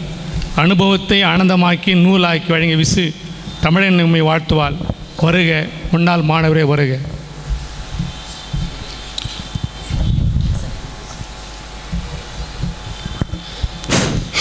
சாட்சியை மட்டும் இங்கே உங்களுக்கு பதிவு செய்துவிட்டு விடைபெறலாம் என்று நினைக்கின்றேன். அதுக்கு அனுமதியும் கோருகின்றேன். ஆம்பூர் பகுதியிலிருந்து டெஃப் ஸ்கூல் அங்கிருந்து வந்திருக்கின்றேன். அம்மா அவர்கள் 34ஆம் வயதில், நிச்சயமாக இது யாரும் பதிவு செய்யவில்லை, எதிர்பார்த்தேன், அதற்காகத்தான் நான் இதை சொல்ல வருகின்றேன். 34ஆம் வயதில் கணவனை இழந்த பொழுது அம்பத்தூர் சிஎஸ்ஐ சர்ச்சில் இரவு நேர ஒரு மீட்டிங்கில் கலந்துட்டுருக்காங்க, ப்ரேயரில். அந்த நேரத்தில் கடவுள்கிட்ட கேட்குறாங்க, எனக்கு என்ன விஷன் கொடுக்க போகிறீங்க சாமின்னு. அன்னை தெரசா எல்லாருக்கும் தெரியும். கல்கத்தா வீதியில் குப்பையில் இருக்கிற குழந்தைங்களை எடுத்தாங்க, யாருமே பராமரிக்க முடியாத குழந்தைங்களை. தொழுநோயாளிகளை செலக்ட் பண்ணாங்க, யாருமே செய்ய முடியாத ஒரு காரியத்துங்களை இன்றைக்கி உலக புகழ் பெற்றவங்க அன்னை தெரசா போற்றப்படுகிறாங்க. அதே மாதிரி அம்மாவுக்கு கிடைச்ச விஷன் பாருங்கள். அந்த சர்ச்சில் முன்னால் உட்காந்துக்கிட்டு அழுதுகிட்டு இருக்காங்க கண்ணீரோட. இடமில்லாததுனால ஒரு குழந்தைய கொண்டு வந்து மடியில் உட்கார வைக்கிறாங்க, அம்மா மடியில். அம்பத்தூர் சிஎச்ஐ சர்ச்சில் இரவு நேரத்தில் நடக்கிற ஒரு நிகழ்ச்சி. அப்போ அம்மா கேட்டுட்டு இருக்காங்க கடவுள்கிட்ட, நான் என்ன செய்யணும் சாமி, கணவனை இழந்துட்டேன், என்ன செய்யணும்னு கேட்டுக்கிட்டு இருக்காங்க. ஆண்டவர் அவனுக்கு தரிசனம் கொடுக்குறாங்க. உன்னுடைய விஷயம், உனக்கு என்ன வேலைன்றது இப்போ நான் கொடுத்துருக்குறேன், உன் மடியில் இருக்கு பாருன்னாங்க. அப்போ அந்த மடியில் பார்க்கும்போது அந்த குழந்தை ஒரு பிளைண்ட், கண்ணு தெரியாத ஒரு குழந்தை அவங்க மடியில் கொடுத்துருக்காங்க. அப்படி உதயமானது தான் பர்கூரில் இருக்கிற பிளைண்ட் ஸ்கூல். ஏன் இதெல்லாம் தெரியும்? எனக்கு 34 ஆண்டுகள் அம்மாவோடு நான் பழகிட்டு இருக்கேன். இன்றைக்கி அம்மா சொல்கிற ஒரு சேவையை செஞ்சுக்கிட்டு இருக்கேன். ஒரு தாய் தகப்பனை என்ற 2 குழந்தைகளை அம்மா பராமரிச்சுட்டு இருக்காங்க. அம்மா கொடுக்குற காசில் அந்த பிள்ளைங்களை நான் வளர்த்துக்கிட்டு இருக்கேன். நேற்றுக்கு 40,000 ரூபாய் செக் வந்தது. எங்கே வாங்கினா தெரியுமா? எல்லாமே பிள்ளைங்கிட்டேருந்து வாங்கி அனுப்பிச்சு காசு. யாரிடமும் கையேந்தலை. அவங்க யாருக்கிட்டேருந்து வாங்கணுன்றதை எனக்கு லெட்டர் எழுதியிருக்கிறாங்க. அந்த பணத்தை யாருக்கு எப்படி செலவு பண்ணணுன்றதை எனக்கு சொல்லிகிட்டு இருக்காங்க. ஒரு ஓல்டு ஸ்டூடெண்ட் பிளைண்ட் ஸ்கூலில் அந்த பையன், அவனுடைய ஒரு மகன் நார்மல் ஸ்ட்ரைட்டடாக இருக்கிறான். 10th எக்ஸாமில் பாஸ் பண்ணிவிட்டு அவனுக்கு மாதம் 500 ரூபா அனுப்பிச்சிட்டு இருந்தேன். 10th எக்ஸாமில் 475 மார்க் எடுத்துருக்கிறான்னு அவங்க ஃபோன் பண்ணாங்க எனக்கு. உடனே அம்மா ஃபோன் ஒவ்வொரு நாளும் 11 மணிக்கு ஃபோன் பண்ணுவாங்க. டெய்லி நைட்டில் 11 மணிக்கு ஃபோன் வரும். அந்த ஃபோன் வந்த உடனே அம்மாவுக்கு டெய்லி ஆன்சர் பண்ணுவேன். யாருக்கு அனுப்பணும், பணம் யாருக்கு எம்ஓ பண்ணணும், அதே தான் என் வேலையை. ரிட்டையர் ஆனதுனால எனக்கு அந்த வேலை. என் மனைவி 34 ஆண்டுகள் பர்கூர் பிளைண்ட் ஸ்கூல், பேரணம்பட்டு மனவளர்ச்சி குன்றியோர் பள்ளி, ஆம்பூர் காதுகரோர் பள்ளியில் விடுதி காப்பாளராக வேலை செஞ்சுட்டு இருக்காங்க. பேர் சுகந்தி. ரிட்டையர் ஆன பிறகு 2 ஆண்டுகள் தொடர்ந்து பணி செஞ்சுக்கிட்டு இருந்தாங்க. அவங்க கூடவே நான் இருந்து, வீதி தெரியாது, கிராமம் தெரியாது, வழி எதுவுமே தெரியாது. நாங்கள் வாழ்ந்ததெல்லாம் இந்த 3 கேட்டகரி பிள்ளைங்களோடு தான். கேம்பஸில் தான் இருப்போம். மே மாத லீவு கூட எங்களுக்கு கிடையாது. அந்த பிள்ளைங்களோடு தான் வாழ்ந்துக்கிட்டு இருந்தோம். அந்த 1 மாதம் அந்த பிள்ளைங்க இல்லாமல் போயிட்டாங்கன்னா நாங்கள் அனாதைங்க மாதிரி இருப்போம். என் பிள்ளைங்களை பற்றி நாங்கள் வளர்க்கல. அம்மா எப்படி அவங்க பிள்ளைங்களை பற்றி கவலையே பட்டது கிடையாது. பிள்ளைங்க நிறைய அவங்க பிள்ளைங்க கோச்சிக்கிட்டாங்கன்னு சொல்லுவாங்க, அம்மா எங்கள் கூட இல்லை, அவங்க ஊழியத்துக்கு போயிடுறாங்க அப்படின்னு. ஆனால் அதே மாதிரி தான் என் மனைவி கூட பெரும்பாலான நேரம் ஊழியம் தான். நான் தான் பிள்ளைங்களை வளர்ப்பேன். அரசு உத்தியோகத்தில் இருந்தேன், இப்போ ரிட்டையர் ஆகிட்டேன். அது மாதிரி அம்மா இந்த ஊழியத்தை கடவுள் விஷனோட பர்கூர் பிளைண்ட் ஸ்கூல் ஸ்டார்ட் பண்ணாங்க. பேரணம்பற்ற மனவளர்ச்சி குன்றி அங்கே நல்ல செட்டில் 3 குழந்தைங்க. கடைசி குழந்தைக்கு எனக்கு ஒரு 3 மாத குழந்தை. நீங்கள் உடனே பர்கூர் இது வரணும், பேரணம்பட்டு மனவளர்ச்சி குன்றியோர் பள்ளிக்கு வரணும். அங்கே 3 நிலைமையில் இருக்குது, அங்கே ஃபண்ட்ஸ் வரல கேஎன்ஹெச்லேருந்து அப்படின்னு சொன்னாங்க. நான் கோச்சிக்கிட்டேன். என்னங்க சின்ன குழந்தை, நான் பர்கூர் அரசு ஆரம்ப சுகாதாரத்தில் பணியாற்றின்னு இருக்கிறேன், திடீர்னு எனக்கு ட்ரான்ஸ்ஃபர் கிடைக்காது, நான் எப்படி வர முடியும்னு அம்மாவை நான் கோச்சிக்கிட்டேன். அம்மா சொன்னாங்க, உனக்கு ட்ரான்ஸ்ஃபர் வரும். நான் ஜெபம் பண்ணுறேன்னு தான் சொல்லுவாங்க. எந்த பெரிய அதிகாரிங்க நான் லெட்டர் கொடுக்குறேன் பார்க்குறேன்னு சொன்னதே கிடையாது. ஜெபம் பண்ணுவாங்க. எனக்கே அறியாமல் என் ஆஃபீஸ்க்கு ட்ரான்ஸ்ஃபர் ஆர்டர் வந்திருக்கும். என்னங்க இது ஆர்டர் வந்திருக்குது, நீங்கள் எழுதுனீங்களா? ஆமாம், நான் விருப்பம் எழுதுனேன். ஆனால் நான் காசெல்லாம் அப்போலாம் காசு செலவு பண்ணுவாங்க. நான் ஒரு பைசா கூட உத்தியோகத்துக்கும் செலவு பண்ணல, ட்ரான்ஸ்ஃபருக்கும் செலவு பண்ணல. 9 ட்ரான்ஸ்ஃபர். ஆனால் ஊழியம் தாளவாடின்ற ஒரு இடத்துல கூட ஒரு வீரப்பன் வாழ்ந்த காலத்தில் வேலை செஞ்சேன். ஆனால் அன்றைக்கும் இப்போ என் பிள்ளைங்களை கடவுள் காப்பாற்றினார். இரவு 12 மணி ஆனால் கூட ராத்திரியில் அம்மா லாரியில் வந்து இறங்கி என் வீட்டில் வந்து இறங்குவாங்க. இப்போவும் செப்டம்பர் மாதம் வரேன்னு லெட்டர் எழுதியிருக்கிறாங்க. எப்படியாவது நான் பிள்ளைங்கிட்ட சொல்லிவிட்டு செப்டம்பர் மாதம் வரேன், உங்கள் வீட்டில் தான் தங்க போகிறேன், ஊழியம் பண்ண போகிறேன், எப்படியாவது அந்த ஆம்பூர் பஸ் ஸ்டாண்ட் சேப்பில் கட்டி அவனை பல எதிர்ப்புகள் இருக்குது, இருந்தாலும் அதை கட்டி தான் முடிப்பேன்னு அவங்க கங்கணம் கட்டிக்கிட்டு இருக்காங்க. நிச்சயமாக அவங்க ஆசை நிறைவேறும். இந்த சின்ன சாட்சி சொல்கிறதுக்கு அனுமதி கொடுத்ததுக்காக உங்கள் அனைவருக்கும் என்னுடைய மனமார்ந்த நன்றியை தெரிவித்துக் கொள்கிறேன். நன்றி, வணக்கம். உங்கள் எல்லாருக்கும் தெரிந்திருக்கும், இதுதான் என் பிரச்சனையே. நான் என்ன தான் பண்ணாலும் அந்த அம்மாவுடைய பையன் என்னை ஓரம் கட்டுருவாங்க. அது சின்ன வயசுலேருந்து என்ன தான் நான் நல்லது பண்ணாலும் அந்த அம்மாவுடைய பையன் அனுப்பிடுவாங்க. இப்போ அந்த அம்மாவுடைய புருஷன், நாளைக்கு இந்த பிள்ளையுடைய அப்பா, விசுன்னு ஒருத்தன் இல்லவே இல்லை. என்னுடைய ஏற்புரையை நான் ஆரம்பிப்பதற்கு முன்னால் ஒரு சிலரை மரியாதைப்படுத்த நினைக்கின்றேன். என்னுடைய அருமை நண்பன் வெங்கட் இங்கிருந்து அமெரிக்கா வருவார். அவர் சிறிய ப்ராஜெக்ட் செய்வதற்காக என்னோட பழகி என்னுடைய இணையதளத்தை அவரே எடுத்து நடத்தி கொண்டிருக்கிறார். என்ன பண்ணுறாருன்னு தெரியல. ஒன்று மட்டும் கேட்பேன், காசு எதனா வந்தால் மட்டும் கொடுத்துருன்னு. வரும்னா இப்போ வரலனாரு, வரும் ஆனால் வராதுன்ற மாதிரி சொன்னார். பார்க்கலாம். வெங்கட் நண்பருக்கு என்னுடைய நன்றி. மற்றும் இப்பொழுது மேடைக்கு என் அருமை நண்பர் கிளெமெண்ட், தர்மி, ஆசிரியர் தர்மி அவர்கள் இருவரையும் வருமாறு கேட்டுக்கொள்கிறேன். மேடையில் வந்து அமருமாறு கேட்டுக்கொள்கிறேன். இவர்கள் இருவரும் எனக்கு மிகவும் வேண்டியவர்கள், ஏன் என்று பிறகு சொல்லுகிறேன். அதை சொல்ல மாட்டேன். இங்கே அமர்ந்துள்ள ஒவ்வொருவரும் எனக்கு மிகவும் வேண்டியவர்கள். அந்த ஒரே காரியத்தினால் தான் இங்கே இருக்கின்றீர்கள். இன்றைக்கு இப்போது நான் உங்களில் யாரையாவது பேசாமல் சொல்ல விட்டுவிட்டால் அது என் வயதோடு கூட வந்த மறதியை தவிர வேறு ஒன்றும் இல்லை. அதனால் சிலரை குறிப்பிடும் பொழுது நான் எல்லாரையும் குறிப்பிடேன் என்று யோசித்துக் கொள்ளவும். உங்களுக்கு ஆட்சேபனை இல்லை என்றால் நான் எல்லாரையும் குறிப்பிடுகிறேன். சாப்பிட போவதற்கு 6 மணி ஆகிவிடும். அதனால் நான் குறிப்பிடுவார்கள் எனக்கு மிகவும் வேண்டியவர்கள், மற்றவர்கள் இல்லை என்று நினைக்க வேண்டாம். இங்கே நீங்கள் அமர்ந்து கொண்டிருக்கின்றீர்கள் என்றால் நீங்கள் எனக்கு மிகவும் வேண்டியவர் என்று அர்த்தம். ஆயனும் சகாயனும் நேயனும் நாயனும் உபாயனும் என் ஞான மனவாளனும் எம்பெருமான் இயேசுபிரானின் திருநாமத்தில் உங்கள் அனைவருக்கும் வாழ்த்துக்கள். விசுவாசமின் சகவாசம். நான் ஒன்றில்ல, ஆடிக்கு ஒரு முறை அமாவாசைக்கு ஒரு முறை கோடை மழையில் எழுதி கொண்டு வந்திருந்தேன். திடீரென்று 10 வலைப்புத்தகத்தில் எனக்கு இப்போது நண்பனாகிய மதுரை தமிழன் அவர்கள் ஒரு டயலாக் விட்டார். மதுரை தமிழன் கோடிக்கணக்கில் அவரின் பதிவுகளை கோடிக்கணக்கில் மக்கள் படிக்கின்றார்கள். அவரெல்லாம் ஜம்பவான். அவர் திடீரென்று ஒரு பின்னோட்டம் விட்டிருந்தார். மதுரை தமிழன் ஏன்னா எல்லாருக்கும் தெரியும், பதிவுலகத்தில் கோடிக்கணக்கில் எழுதின இவர் ஒரு இது பண்ணார். இனிமேல் நான் மூட்டை கட்டி விட வேண்டியதான். என்னடா பதிவுலகத்தை நான் அவ்வளோ கெடுத்துட்டேன்னா இவ்வளோ நல்லா எழுதுறவர் போகிறேன்றாருன்னு சொல்லி சந்தேகத்தோடு கேட்டேன். இல்லை ஐயா, நீங்கள் நல்லா எழுதுறீங்கன்னு. அது சரியான ஊக்கம். அப்படி தான் நான் ஆரம்பித்தது. 20-30 பேர் படித்து கொண்ட இந்த பதிவை வேறு யாரோ ஒருவராக சொல்லி பிறகு ஆண்டவனின் புண்ணியத்தாலும் நண்பர்களின் சிபாரிசும் நிறைய பேர் படிக்கின்றார்கள். என்னுடைய சோகத்தை எழுதுகின்றேன், எல்லாரும் சிரிக்கின்றார்கள். ஏன் என்று தெரியவில்லை. நான் பேச ஆரம்பித்ததுக்கு முன்னாடி சில காரியங்களை குறிப்பிட்டு ஆக வேண்டும். என்னுடைய அம்மா அனைவருக்கும் தெரிந்த மாதிரி நான் எதுவும் சொல்ல விரும்பவில்லை. அவர்களுக்கு மகனாக பிறந்ததை நான் பெரிய ஒரு ஆசீர்வாதமாக கருதுகிறேன். அவர்கள் செப்டம்பர் மாதம் இங்கே வருகிறார்கள்.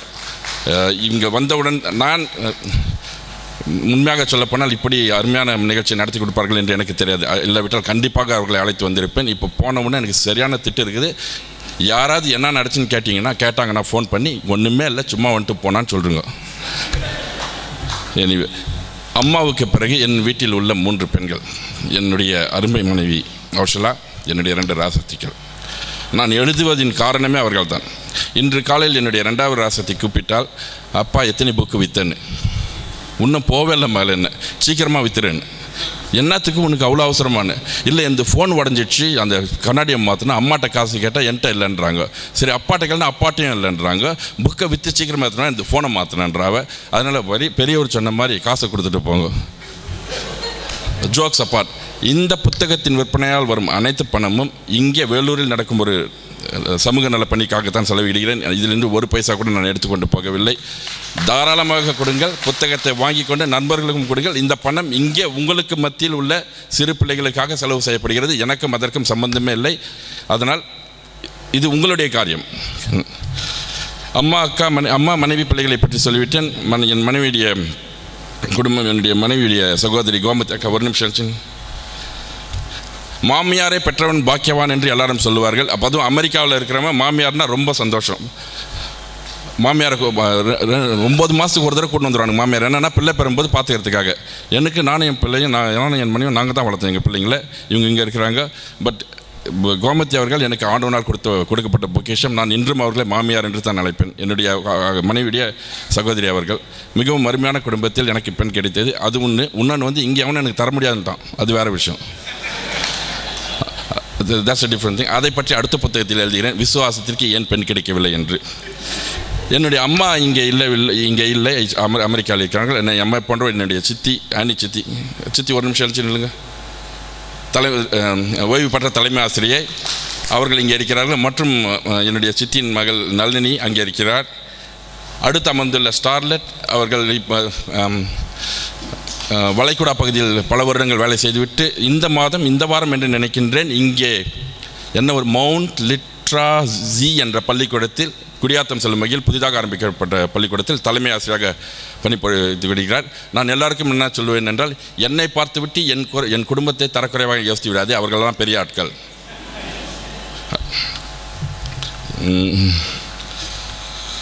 விழாக்குழுவினர், நான் சொன்னபடி ஒருவரையும் நேரம் பேர் சொல்லி சொல்ல முடியாது, நேரமாகிவிடும். விழாக்குழுவினர் சக்தியின் தலைமையில் நண்பர் எழிலன் அவர்கள் மற்றும் நிறைய பேர் அருமையாக செய்தீர்கள். எனக்கே ஆச்சரியமாக உள்ளது. நீங்கள் வந்தவங்கெல்லாம் சொல்லுங்கள், நான் யோசிப்பேன், விசுவாசம் விசுன்னு யாரோ புத்தகம் எழுதிக்கிறான்னு வந்துட்டீங்க, அந்த விசுன்னு யோசித்தேன்னு ஐயோ இவனான்னு சொல்லிட்டு பாதி பேர் முழிக்கிறீங்க, தெரியுது. அது கதவை பூட்டியாச்சு, யாரும் போக முடியாது, இருந்து தான் ஆகணும்.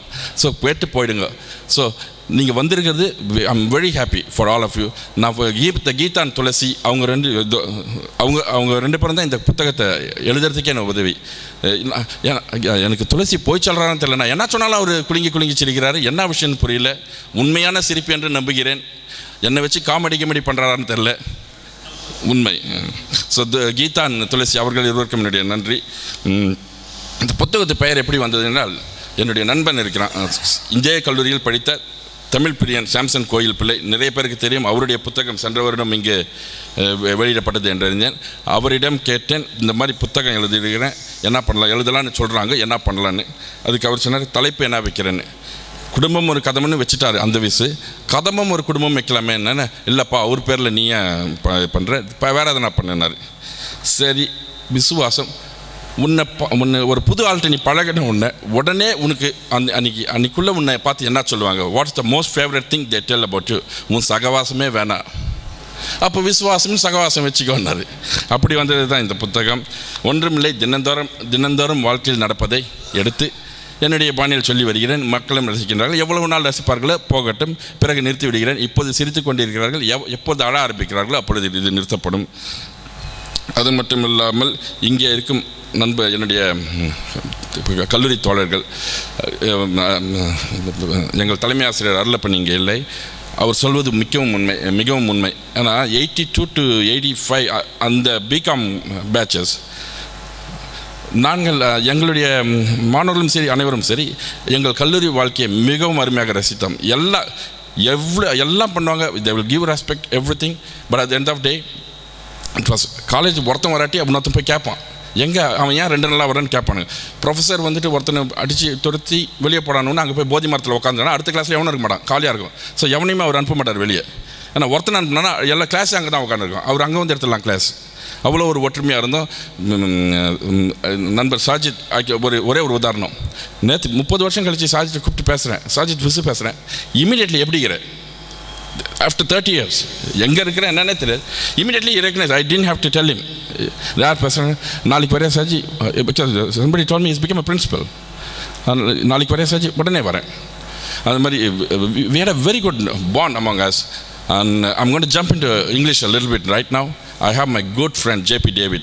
Can you give him a hand please? He's my neighbor there in US. I'm going to break a secret.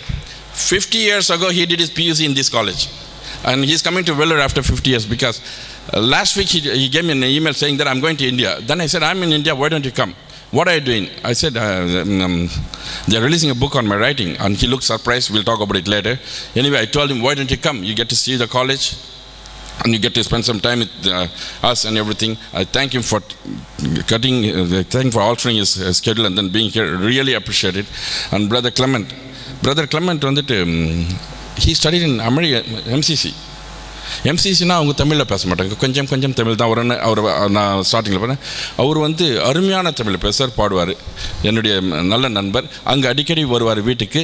இந்த விசுவாசின் சகவாசமில் நிறையா பதிவில் தண்டன் பண்ணி எழுதிக்கிறேன், அதெல்லாம் அவர் தான். என்ன பண்ணுவார்னா, இவர் தமிழ் கலைஞர், அவங்க குடும்பமே ராஜ பரம்பரைக்கு சாஸ்திரியாக இருந்தவங்க தானே. மனைவிட்டு உட்காரு எங்கள் டைனிங் டேபிள் வந்து மனைவிட்டு உட்காரு, எப்படிம்பா போயின்னு இருக்குது வேலை. ஆனால் நேற்று கூட நான் அங்கே போயிருந்தேன்னா இவர் என்ன பண்ணார் அப்படி பில்டப் பண்ணி விட்ருவாரு. விசுன்னு வந்தோடனே அவருடைய வாய்ஸே மாட்டோம், அப்படியா என்ன பத்து. அவங்க ஒன்றுமே சொல்லப்பா, அவங்க ஒன்றுமே சொல்ல, நீ ஏன் டெவலப் இன்னும் பாம்பு விழுந்த மாதிரி பார்த்துட்டியா, இல்லை நீ எதனா பண்ணியிருப்ப நீங்கள் சொல்லுங்கள். அதுதான் அவருடைய வேலையாங்க. அப்பா அவருடைய தகப்பனார் சாஸ்திரம் நமக்கு மிகவும் வேண்டியவர். அவர் இங்கே இப்போதில் கிளமெண்ட் வந்திருக்கிறார். நம்மை இந்த பேச்சு முடிந்தோன்னு நம்மை வாழ்த்துவார். மற்றபடி ஏன் எழுதுகிறேன் எனக்கு தெரியல. எல்லோரும் சொல்லுவாங்க, எப்படி எழுதுகிறேன், எப்படி உனக்கு டைம், யாருக்கு டைம் இல்லை, ஐ கேன் நாட் அண்டர்ஸ்டாண்ட். இங்கேயும் சரி அங்கேயும் சரி டைம் இல்லைன்றது இட் பீட்ஸ் மீ. டைமில் நம்ம சொல்லும்போது நாங்கள் உண்மையாகவே நான் குழம்பிடுவேன். எல்லாருக்கும் ஒரு வேலை, ஒரு மனைவி, அட்லீஸ்ட் மோஸ்ட் ஆஃப் அஸ் ஒரு வேலை, ஒரு மனைவி, பிள்ளைய, வேலைக்கு போகிறோம் வரோம். எப்படி டைம் இல்லை? Can somebody tell me why there is no time? சரி, இங்கே இந்தியாவில் டிராஃபிக் அதுன்னு சொல்லுவாங்க. அங்கே அமெரிக்காவில் இருக்கவங்களாம் 5 மணிலேருந்து 8 மணி வரைக்கும் என்ன பண்ணுறாங்க? மதுரை தமிழா ஒன்றும் கிடையாது, டிவியை பார்த்துன்னு உட்காந்துப்பாங்க. முத்துநிலவன் சார் அருமையாக பேசுவார் சில நேரத்தில், மற்றவங்க பேசுகிறத கேட்க முடியுமா? அதனால் நேரம் இல்லைன்னு சரி, எழுத நேரமில்லை ஒத்துக்கொள்கிறேன். சில பேர் சொல்லுவாங்க அண்ணனுக்கு வேலையே இல்லைன்னு அக்காட்ட போட்டு கொடுத்துட்டு போயிடுவான். இவனுக்கு எழுத தெரியாதுன்றதை ஒத்துக்கிறமே அண்ணனுக்கு வேலையே இல்லைன்னு சொல்லிட்டு அவன் போயிடுவான். இவங்க வந்து என்ன சத்தம் போடுறாங்க. அடுத்த சிலர் இருக்கிறாங்க, எனக்கு டைமே இல்லை, நான் படிக்க முடியல, நான் ஒரு பதிவிலே எழுதிட்டேன், எழுதுறதுக்கே எங்களுக்கு 2 மணி நேரம் இருக்குது, படிக்கிறதுக்கு உனக்கு 5 நிமிஷம், படிக்க இஷ்டம் இல்லைன்னு சொல்லி ஒத்துக்கிறேன். சரியா? படிக்க இஷ்டம் இல்லைன்னு சொல்லி உனக்கு தமிழ் அறிவு வேணான்னு சொல்லி நான் ஒத்துக்கிறேன். ஆனால் எழுதுறதுக்கு எனக்கு 2 மணி நேரம் இருக்கும்போது படிக்கிறதுக்கு உனக்கு 2 நிமிஷம் இல்லைன்றது போய். சில பேர் வந்து கணினி எனக்கு சரியில்லைன்னு சொல்லி இப்படி உட்காந்துருவாங்க. நான் யாரை பற்றி கூறுகிறேன் என்று தெரியும், கணினி எனக்கு தெரியவில்லை அதனால் நான் படிக்கவில்லை என்பார்கள். அண்ணன் தான், அது ஒரு விஷயம். மற்ற சில பேர் வந்து எனக்கு தமிழ் தெரியாது, நல்லா தமிழ் தெரியும், எனக்கு கொஞ்சம் தமிழ் தெரியும்னு போயிடுவாங்க. அந்த மாதிரி சேர்ப்புரை நான் நிறைய பேச வேண்டியிருக்குது. But I don't want to take lot of time. உங்களில் யாரையாவது விட்டுவிட்டிருந்தேன் தயவு செய்து மன்னிக்கவும். அது நான் செய்த பெரிய குற்றம் என்று எனக்கு கருதுகிறேன். எங்கே இருக்காங்க?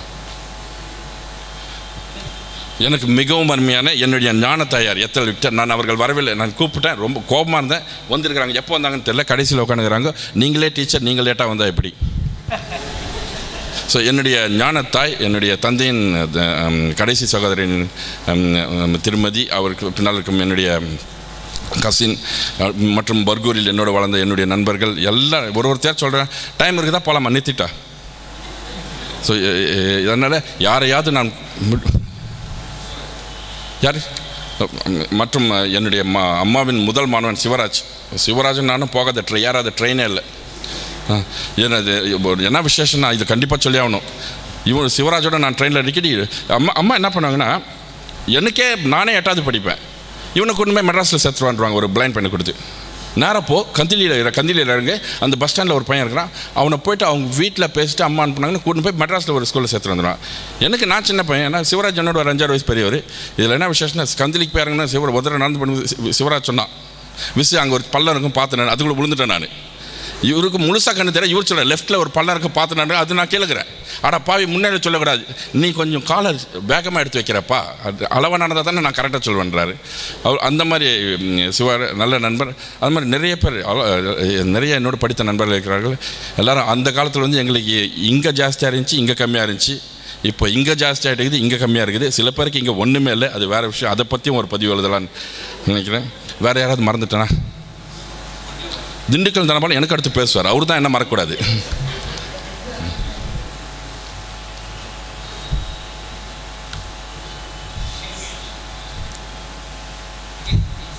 மகேஷ் எங்கே இருக்கிறாரு? மகேஷ், நான் அவருக்கு நம்ம உண்மையாகவே கைத்தட்டி கொடுங்கண்ணே.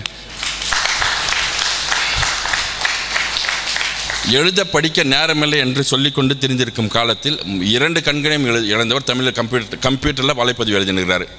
எழுதுறது இல்லாமல் நம்ம எழுதுறதெல்லாம் படிப்பார். மகேஷ் எழுதுங்க.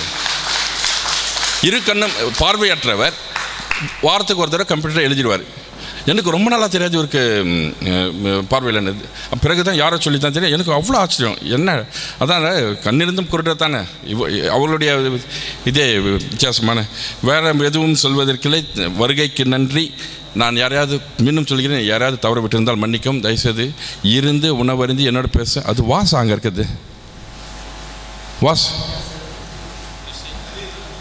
வாசு பாருங்கள், அவரையும் 30 வருஷம் கழித்து பார்க்குறேன். திடீர்னு அது வாசுவான்னு பார்க்குறேன். வாசு ஒரு 12 ரூபாய் கடன் இருக்கிறது என்று நினைக்கின்றேன். கடைசியாக நாம் பார்த்து நினைத்தால் எனக்கும் படத்தப்போ டிக்கெட் அண்ட் க்ரீம் பண்ணுக்காக நான் செலவுப்பட்டது இன்றும் இதோ வருகிறேன் என்று என்னை பஸ் ஸ்டாண்டில் நிற்க வைத்து சென்றார். இதோ வந்திருக்கிறார். இல்லை, நான் தான் அவருக்கு தரணும். நான் சும்மா தமாஷா சொல்கிறேன். Thanks for coming everybody. வாசுவின் அருகில் இந்த பக்கம் முன்னர் இருக்கிறார் ஜான் குணசீலன். நான் ஒரே நிமிஷம் இல்லைங்கண்ணா. ப்ரொஃபஸர் ஜான் குணசீலன் இங்கே பணிபுரிந்து, இவரை வந்து ஜான் குணசீலனை நேற்று ஒருத்தர் கூட்டின்னு வந்துட்டு, இவர் யார் தெரியுதான்னாரு. நான் ஒன்றும் லெக்சரர்னே நினைக்கல. யார் நம்ம கூட படித்தோன்னு ஒரு 5 minutes that was the first time I got shocked. என்னடா நம்ம கண்டுபிடிக்க முடியலன்னு அப்படியே பார்க்குறேன். யார் நம்ம கூட படித்தவர் யார் கடை தென் ஐ ஆஸ்க்ட் ப்ரொஃபஸர் ஜான் குன்னஸ் இல்லைனா என்னோட இளமையாக இருக்கிற எப்படின்னு தெரியல. எப்படின்னா மனைவியை ஊருக்கு அனுப்பிட்டு இங்கே தனியாக இருக்கிறீங்களா? அருமையான ஆசிரியர். நல்லா ஒரு நிறையா தப்பு பண்ண ஒத்துக்கிறேன். கல்லூரியில் படிக்கும்போது நிறைய தவறுகள் நடந்துள்ளன. யாருமே என்னை வந்துட்டு விட்டு கொடுக்க மாட்டாங்க. தனியாக கூப்பிட்டு டேய் போடா போய் படி. இந்த அடுத்த நாளே அந்த பெரிய தண்டனை எதுவும் இல்லாமல் ஒரு டஃப் லவ். உன்னிடம் இவர் எப்போதும் என்ன தனியாக கூப்பிட்டு சொல்கிறது I expect lot from you. ஆனால் I expect lot from you, don't disappoint me வர தேவையே இல்லையா அதெல்லாம். அது மாதிரி ப்ரொஃபஸர் அருளப்பன், டாக்டர் ஜெயகரன் எஸ்க்கு இன்றைக்கி இங்கே வர முடியல, என்னுடைய அருமையான பிரின்ஸ்பல்.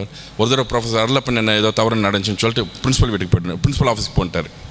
அங்கே போய் நிற்கிறேன். பிரின்ஸ்பல் உள்ள நுழைஞ்சோன்னே மீண்டும் என்ன பிரச்சனைனா உள்ளே நுழையும் போது அந்த அங்கே இருக்கிற அசிஸ்டண்ட்டை கூப்பிட்டு இவனுடைய கிரேட்ஸ் எடுத்துன்னு அவர் எடுத்துன்னு வந்து இவர் கிரேட்ஸை பார்த்துட்டு இப்போ திட்டமில்லை. அவர் சொன்ன மாதிரி ஏதோ ஆண்டவன் புண்ணியத்தில் நான் என்ன இருந்தனால மார்க்கை போட்டுருவாங்க. ஸோ அதில் மார்க் நல்லா இருக்குது. இப்போ சொன்னார் நான் எது நான் அவர் கேட்கக்கூடாதுன்னு யோசித்தோன்னா அது கேட்டார். அம்மா வர சொல்லுனார். நமக்கு தான் இப்போ அம்மான்னு எவனை கூப்பிட்டானே ஒன்றா என்ன சொல்கிறது, அம்மா அமெரிக்கா போயிட்டாங்கன்ட்டு. எப்போ இப்போ தான் நான் டேட் சொல்லக்கூடாது, இப்போ தான் நேற்று கூட பார்த்துட்டேன்னாரு. நைட்டு தான் போனாங்க. அப்படியா அப்படி வந்தவொன்னு வர சொல்லி அதுக்கு 4 மாதம் ஆனேன். அடுத்த சாட்டர்டே பார்க்கணுமே அவங்கள நான் மீட்டிங் என்ன இது என்ன சொல்கிறேன்னு. அப்போ அதுக்கு மேலே போய் சொல்லுறேன், சாரி சார் பயந்துட்டு மன்னிப்பு போய் சொல்லிட்டேன் மன்னிச்சிங்கன்னு சொல்லிவிட்டு அருமையான இது. அவரும் வந்து டேய் உன்னை பற்றி நீ எதனா தவறு பண்ணால் உங்கள் அம்மா தான் இருப்பாங்க, உன்னை எவனுமே. அதில் பாருங்கள் என்ன விசேஷம், நம்ம நல்லது என்ன செஞ்சால் அந்த அம்மா பையன் சொல்ல மாட்டானுங்க, தவறு பண்ணால் மட்டும் அந்த அம்மாவுக்கு வந்து வாசித்தை பாருன்றாங்க. அந்த மாதிரி என்னுடைய போதகர் ஐசக் முன் இருக்கிறார்.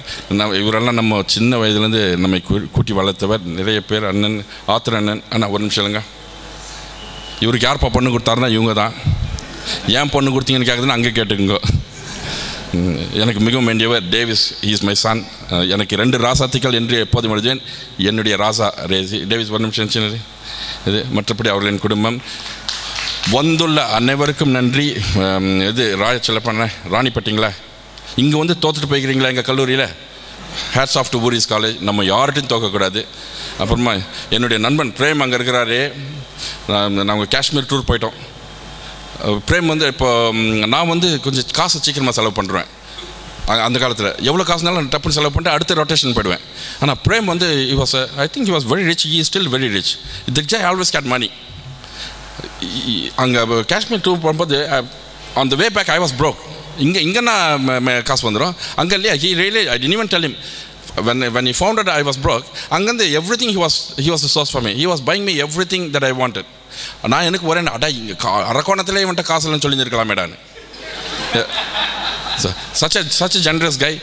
He was you can tell him I used to compete with this guy during studies. He was very good in studies.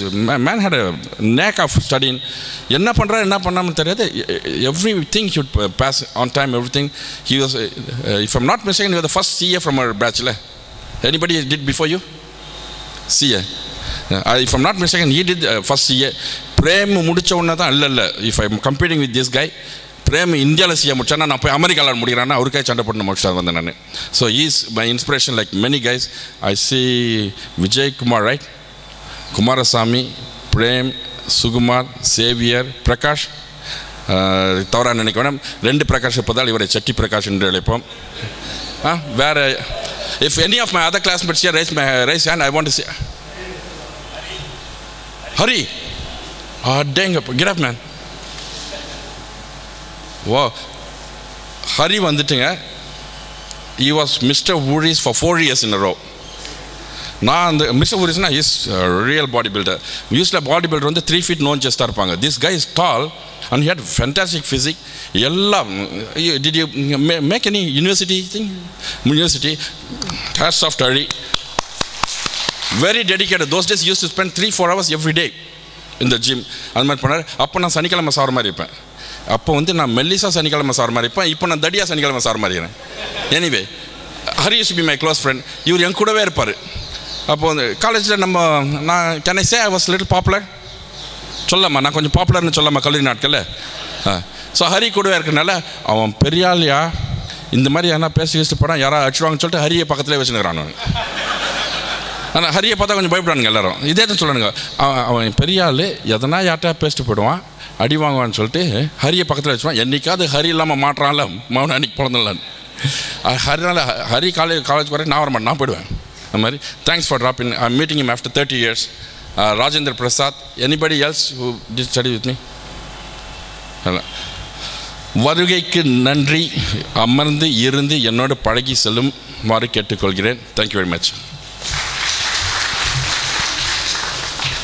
ஏற்புரை வழங்கிய நூலாசிரியருக்கு நன்றி. இருந்தாலும் நீங்கள் அவசரப்பட்டு சாப்பிடாமல் போக மாட்டீர்கள் என்பதும் தெரியும். இங்கு இருக்கு விசுவாசம் அவர்கள் எனக்கு நெருங்கிய ஒரு நண்பன். அவர் புத்தக ஆசிரியர் என்பது நமக்கு தெரியும். ஆனால் அமெரிக்கா தேசத்தில் என்ன செய்கிறாருன்னு தெரியுமா? அவரிடத்தில் அவர் வேலை என்னன்னு கேளுங்க. சார்ட்டர்ட் அக்கௌண்டன்ட் ஒரு கம்பெனியில் அவர் வேலை செய்து கொண்டிருக்கிறார். காலையில் ஆஃபீஸ் போவார், மாலையில் வீடு திரும்புவார். திரும்பின உடனே வீட்டு சமையல் வேலை ஓரளவு செய்வார்.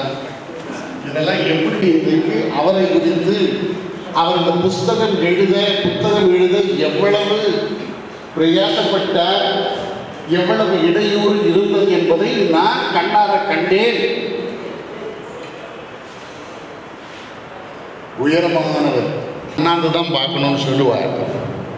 உயரத்தில் மாத்திரம் இல்லைங்க, இன்றைக்கு அறிவிலும் திறமையிலும் அவர் உயரமாக தான் இருக்கிறார் இல்லையா?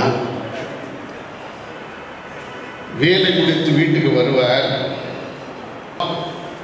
அதில் எழுதுவதற்கு உடனே வேலை செய்யணும் இல்லைங்களா? சிந்தித்து கொண்டிருப்பார். கொஞ்ச நேரத்தில் மனைவி வந்துடுவாங்க. எனக்கு நான் உங்களை அப்பவே அதை வாங்க சொன்னேனே, இதில் என்ன உங்களுக்கு வேலை?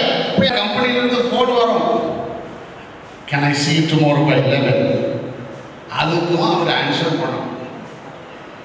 இதுக்கிடையில் சகோதரிமார் அதிகம் இருக்கு. அமெரிக்காவில் இருக்கிறாங்க. டேய் விஷு, இதை எனக்கு செய்தியா? செய்யறங்கா. யாருக்கு இல்லைன்னு சொன்னாலும் அக்காவுக்கு இல்லைன்னு சொல்ல முடியாது இல்லையா? அது ஒரு பெரிய உறவு. அண்ணன்மார் கேட்பாங்க,